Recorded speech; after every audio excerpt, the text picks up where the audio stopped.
Welcome to TV triple nine news.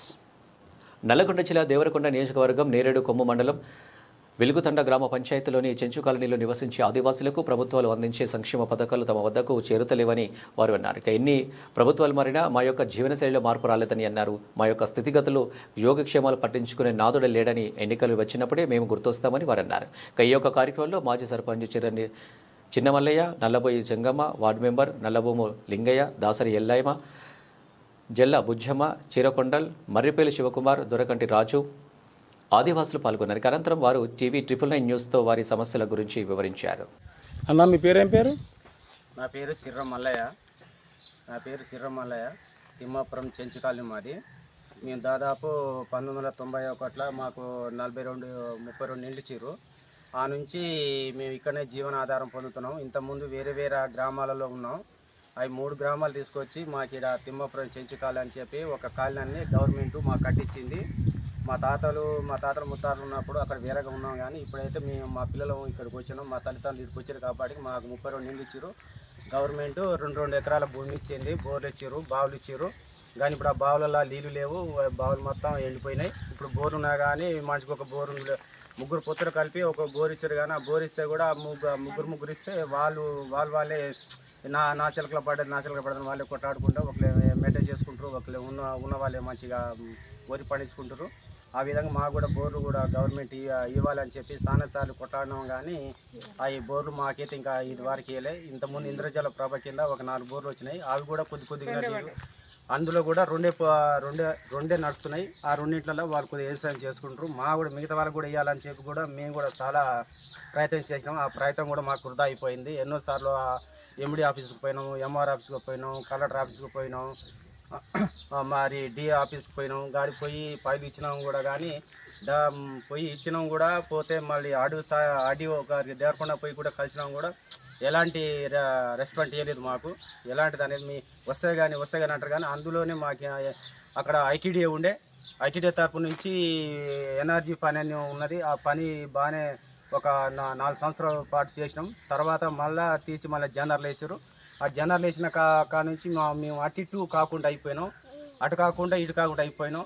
ఆ ఇండ్లు కూడా ఇప్పుడు మా ఇండ్లు వస్తే కూడా ఆ ఇండ్లు కూడా ఇంతకుముందు ఒక 8 మంది ఇండ్లు వస్తే మాకు 2 ఇండ్లు ఇచ్చారు. ఆ 2 ఇండ్లు ఇస్తే మీకు 10 ఇండ్లు ఉన్నాయని చెప్పని అవి కూడా కటింగ్ అయిపోయినాయి. అవి కూడా మాకు లేవు. ఇప్పుడు నరేంద్ర మోడీ అని చెప్పి పథకం కింద మాకు 13 ఇండ్లు వచ్చినాయి.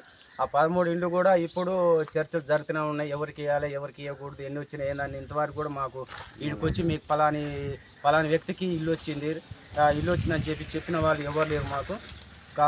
దానివల్ల కూడా మాకు గవర్నమెంట్ పట్టించుకొని మా కాడికి వచ్చి ఒకరోజు మీటింగ్ పెట్టుకొని ఎవరికి ఇండ్లు వచ్చినాయి, ఎవరికి ఇండ్లు రాలేదు, ఎవరికి జాబ్ కార్డు ఉంది, ఎవరికి జాబ్ కార్డు లేదని చేసి మాకు ఇప్పుడు దాదాపు 32 ఇండ్లు వస్తే ఇప్పుడు మాకు 50 కుటుంబాలు అయిపోయినాయి. 50 కుటుంబాలలో ఇంకా 20 ఇండ్లు వస్తే మాకు అందరికి ఇక్కడ సరిపోని ఇండ్లు సరిపోతే మనం అడగకుండా. ఇప్పుడు అందులోనే మళ్ళీ కొంతమంది పిల్లలు కూడా ఆధార్ కార్డు లేవు. ఆధార్ కార్డు కూడా కొంచెం దింపితే బాగుంటుంది. గవర్నమెంట్ పట్టించుకొని ఆ విధంగా ఉండాలి. మరి ఒకటి మా మనుషుల సమస్య ఒకటి ఉంది. ఆ మనుషుల సమస్య కూడా కొంచెం మాకు పట్టించుకున్నంతగా చేయాలి. కాకపోతే మాకు కింద పైప్ లైన్ వేసారు. పైప్ లైన్ కూడా ఆడాడ లీకేజ్ అయినా, ఆ లీకేజ్ కూడా చేపియాలని చెప్పని గవర్నమెంట్ కోరుకుంటూ ధన్యవాదాలు. అందరికీ నమస్కారం. నా పేరు నల్లబోతుల జంగమ్మ. నాది తిమ్మాపురం చెంచు కాలనీ. నేను ఆదివాసి ఒక బిడ్డని. నేను ఈ సంవత్సరం మా గుడెమల కూడా వార్డు నెంబర్గా ఏకగ్రీవంగా ఎన్నుకున్నారు. ఇక్కడ 2 ఈ వార్డు నెంబర్లు ఉన్నాయి ఇక్కడ. కానీ మాకు ఆది రకంగా అసలు మాకు ఏమీ సౌకర్యం లేదు. మా పిల్లలకి చదువులు కావాలి, ముఖ్యమైనది. చదువుకి పంపించడానికేమో తల్లిదండ్రులకు ఆదాయం లేక, ఇక్కడ ఏమీ సౌకర్యం లేక వాళ్ళు పిల్లల్ని కూడా తీసుకొని ఆంధ్ర వెళ్ళిపోతుంటారు. ఇక్కడ మాకు పిల్లలకి చదువులు కావాలని నేను చాలా ఆశిస్తున్నాను. మరి మాకు టీచర్ కావాలి. చదువుకున్న పిల్లలు కావాలంటే మరి చదువుకున్న వాళ్ళు ఉండరు. 2 ఆల్రెడీ టీటీసీ చేసి 20 మంది పిల్లలు ఉండరు మాకు. తండకు పంపిస్తున్నాం. తండకు పంపించాలంటే పిల్లలు ఇంటికి పోతురు. ఆడిపోయిన తర్వాత అక్షరాలు నేర్స్తురా, అక్షరాలు చెప్తలేరా తెలియదు. మాకు కూడా తీసుకుంటారు, పంపిస్తారు. ఎవరైనా కూడా మా పిల్లలు పట్టించుకొని చదువులు కావాలని నేను కోరుకుంటున్నాను. మా సెంచుకాలని అంటే అసలు మాకు పట్టింపే లేదు. ఆదివాసులు అంటే ఏందో నల్గొండ జిల్లాలో అసలు సెంచోళ్ళే లేరని కూడా అప్పుడు కేసీఆర్ ఉన్నాక మమ్మల్ని పట్టించుకోలేదు. మమ్మల్ని అసలు ఆదివాసులు అంటే కూడా నల్గొండ జిల్లాలో సెంచోళ్ళు ఎక్కడదని కూడా అన్నారు. మాకు అసలు ఉపాధి పని లేదు. ఉపాధి పని ఉన్నప్పుడు మేము కనీసం మా చిలకలకు రోడ్డు కూడా చేసుకున్నాం ఆ రోజులల్లా కష్టపడి చేతులతోటి కష్టం చేసుకొని. ఆ విధంగా ఈరోజు అసలు అసలు పని కూడా లేదు మాకు. చిలకలు చేసుకోవాలంటే 2 ఎకరాల భూమిలో మేము ఇంతమంది చేసుకోవాలంటే ఈ సంవత్సరం అంతా జాలు పట్టిపోయింది. జాలు పట్టిపోయినప్పుడు మేము ఏమీ లబ్ధి పొందలేదు అసలు.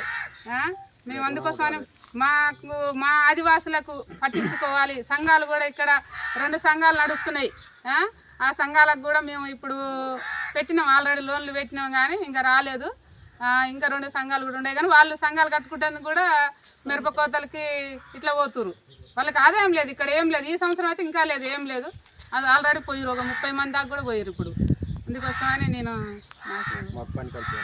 అన్న ఏం పేరు మీ పేరు? నా పేరు భయన్న, శీలం భయన్న. మాది తిమ్మపురం చెంచు కాలనీ, మేము ఆదివాసులం. మేము ఇక్కడనే 35 ఏళ్ల సంది ఇక్కడనే బతుకుతున్నాం. కానీ మా ఇండ్లు ఇలాంటివి పిల్లలకైనా సరే ఒక్కొక్క ఇంట్లో 3 ఉండరు. వాళ్ళకు కూడా పెళ్ళిళ్ళు అయినాయి కానీ వాళ్ళకి ఇండ్లు స్థలాలు లేవు. పాపం చాలా బాధపడతారు. ఒక ఇంట్లో 2 పెళ్లి చేసుకుని ఉండాలంటే చాలా ఇబ్బంది. వాళ్ళు చాలా ఇబ్బంది పడుతారు. వాళ్ళకు కూడా ఇండ్లు కావాలి. మనం కట్టుకున్న స్థాయిలో లేవు. గవర్నమెంట్ పట్టించుకోవాలి. గవర్నమెంట్ కూడా మమ్మల్ని పట్టించుకోవట్లేదు. ఏదైనా అగ్రిమెంట్ రాసి ఇచ్చినా కూడా అది ఊరవతలకే కానీ మళ్ళీ అవతల దాకా కలెక్టర్ దాకా కూడా పోదు. ఎవరైనా ఎంఆర్ కానీ ఏమైనా సెక్రటరీ కానీ ఇలాంటి వాళ్ళు రాసిన కాగితాలు కూడా తీసుకుపోరు, వాళ్ళకి ఇయ్యరు. మనం ఏంటంటే మన కాడికి వస్తారు ఎవరైనా అధికారు బలంగా పలానా చర్చి కాలనీకి పోయి సర్వే చేయమంటే వస్తారు, ఈడు దాకానే రాసుకుంటూ వెళ్ళిపోతారు. అది అక్కడ దాకా పెద్దవాళ్ళ వారి దాకా పోతే మాకు ఏమైనా సాయం చేస్తారు. అట్లా కూడా చాలా ఇబ్బంది మాకు ఇట్లా చేస్తారు సార్ మాకు. అయినా మేము ఇక్కడ 2 ఎకరాల భూములలో మేము 3 అన్న తమ్ముళ్ళు ఉంటే అది అర్ధ ఎకరమే వస్తుంది. ఒక తమ్ముడు వలసపోతే 2 తమ్ముడు వలసపోతే ఒక అన్న పని చేసుకొని బతకాలి. అది సరిగ్గా పండదు. ఈ సంవత్సరం అయితే 30. నమస్కారం మీకు అందరికి నమస్తే. మరి మా గ్రామంలో నేను దాసరెల్లమ్మను. మా గ్రామంలో మరి మేమైతే మాత్రం 30 సంవత్సరాల సందిన ఉండిపోయినాం. మరి 3 ఊరు వాళ్ళం వచ్చినాం ఉన్నాం ఇక్కడ. 3 ఊరు వాళ్ళం ఉన్నా కానీ మాకు సమస్యలు ఏంటివంటే మరి అంగన్వాడీ మాత్రం లేదు. మాకు అంగన్వాడీ వచ్చింది, తీసుకెళ్ళారు, మళ్ళీ వేరే గ్రామంలో వేశారు. మళ్ళీ అందులో మాకు ఏమైంది అంటే మళ్ళీ మాకు చిన్న పిల్లలకు కూడా పెట్టాలని అంటే బడి చెప్పాలన్నా కూడా లేదు. మరి మాకు మరి గవర్నమెంట్ టీచర్ కూడా ఇక్కడ లేదు. మరి అందులో మళ్ళీ ఇంకొకటి ఏంటంటే మేము ఎంతో కష్టపడుతున్నాం ఇక్కడ. మాకు మరి గవర్నమెంట్ నుంచి మాకు ఏదన్నా సహకారం చేస్తారని అడుగుతున్నా. మళ్ళా కొంతమంది ముసలోళ్ళు 30-40 సంవత్సరాలు 50 సంవత్సరాలలో కూడా మరి పింఛన్లు అందుతలేవు. మా గ్రామంలో 60 సంవత్సరాలు 50 సంవత్సరాల కాడికెళ్ళి కూడా ఉన్నారు మా గ్రామంలో. వాళ్ళకి పింఛన్లు లేవు. మరి కొంతమందికి మరి చిన్న అమ్మాయిలకు కూడా మరి కాళ్ళు కొంచెం మూగి వాళ్ళు కూడా ఉన్నారు. వాళ్ళకు కూడా పింఛన్ అందుతలేదు ఇక్కడ. మరి వాళ్ళకు కూడా సాయం చేస్తాడు గవర్నమెంట్ అని ఆశిస్తున్నా. మళ్ళీ అందులో మాకు ఇక్కడ మా గ్రామంలో మరి నీళ్ళకు కూడా చాలా ఇబ్బందిగా ఉంటుంది. ఎండుకాలంలో మేము బిందెలు ఎత్తుకొని వేరే బోలరాళ్ళకి వెళ్ళిపోతున్నాం. సుగరు మరి ఇట్లా కాపుల్లో బోలరాళ్ళకి పోయి ఎత్తుకొచ్చుకుంటాం, చేలలకు పోయి. మాకు నీళ్ళ సౌకర్యం కూడా కనిపించాలని అడుగుతున్నా. మళ్ళీ మాకు మంచిగా మాకు ఇక్కడ గ్రామ పంచాయతీలు మా వర్షాలు మేము ఇట్లా కూర్చొని మాట్లాడుకోవాలనేది కూడా మాకు ఒక మరి కమిటీ వాళ్ళు కట్టియాలని అడుగుతున్నా. మరి అవన్నీ చేస్తాడని మన గవర్నమెంట్కు నా హృదయపూర్తిగా అడిగి. నమస్కారం సార్, నా పేరు నల్లబోతుల లింగయ్య. మాది పలుకుతండ గ్రామ పంచాయతీ. ఆదివాసీలో మేము నల్గొండ డిస్టిక్ మాది. మాకు గత 35 సంవత్సరాల నుంచి చింతకాలని గవర్నమెంట్ మాకు ఇంతకుముందు పాత గవర్నమెంట్ కట్టించింది సార్ మాకు ఇక్కడ ఇండ్లు. అప్పటి నుంచి మా నాన్నలు మేము ఇక్కడనే ఉంటున్నాము, ఇక్కడనే బతుకుతున్నాం సార్. మేము పెద్దగా డెవలప్ అయిందంటూ ఏం లేదు. మాకు గవర్నమెంట్ ఇచ్చింది కూడా పెద్దగా ఏం లేదు. చదువుకున్నాం కూడా హైదరాబాద్లో పోయి ఎక్కడనో ఒక డ్రైవర్ గానో దేనికో ఒకదానికి పని చేసుకుంటున్నాం మేము. మాకు పెద్దగా పట్టించుకునే వాళ్ళే లేరు. ఎవరైనా వచ్చినా కూడా ఇప్పుడు అధికారులు వచ్చారంటే పెద్ద కలెక్టర్ ఎవరైనా వచ్చారంటే వాళ్ళు ఉన్నంత చేపుడు వస్తారు సార్. మళ్ళీ తర్వాత అప్లికేషన్ పెట్టినా కూడా మమ్మల్ని పట్టించుకునే వాళ్ళు లేరు. ఇప్పుడు మాకు చాలామంది చదువుకునే వాళ్ళం ఖాళీగానే ఉంటున్నాం. ఈ ఫారెస్ట్ వాళ్ళు కానీ అందులో కానీ వాచర్లో కూడా తీసుకోవడానికి అవకాశం లేకుండా చేస్తారు, వేరే వాళ్ళని తీసుకుంటున్నారు. ఆదివాసులు అనే పేరే కానీ మమ్మల్ని ముందు పెడుతున్నారు, తర్వాత వేరే వాళ్ళు ఎవరో ఉంటున్నారు. మాకు పెద్దగా అవకాశాలు అంటూ ఏమీ లేవు. ఇంకా అందరూ వలసపోతున్నాం సార్. మాకు వ్యవసాయం కూడా పెద్దగా చేస్తున్నాం కానీ ఉన్న 2 ఎకరాలకు ఇంతమంది బతకాలి. ఉన్న 2 అన్నదమ్ముల్లో ఒకటే ఇంట్లో ఉంటున్నాం. ఆ 2 ఎకరాలే దున్నుకొని 2 ఎకరాలు చేసుకోవాలంటే చేసుకోలేకపోతున్నాం. పెద్దగా మాకు ఏమి ఇవ్వట్లేరు. గవర్నమెంట్ కూడా ఇల్లు ఇందిరమ్మ ఇల్లు అని చెప్పారు. అవి మా కాడికి రాగానే వేరే వాళ్ళకి ఇచ్చేశారు. మళ్ళీ మాకు పేరు చెప్పారు, తర్వాత మా పేరు పైన మళ్ళీ వేరే వాళ్ళకి ఇచ్చేసినారు.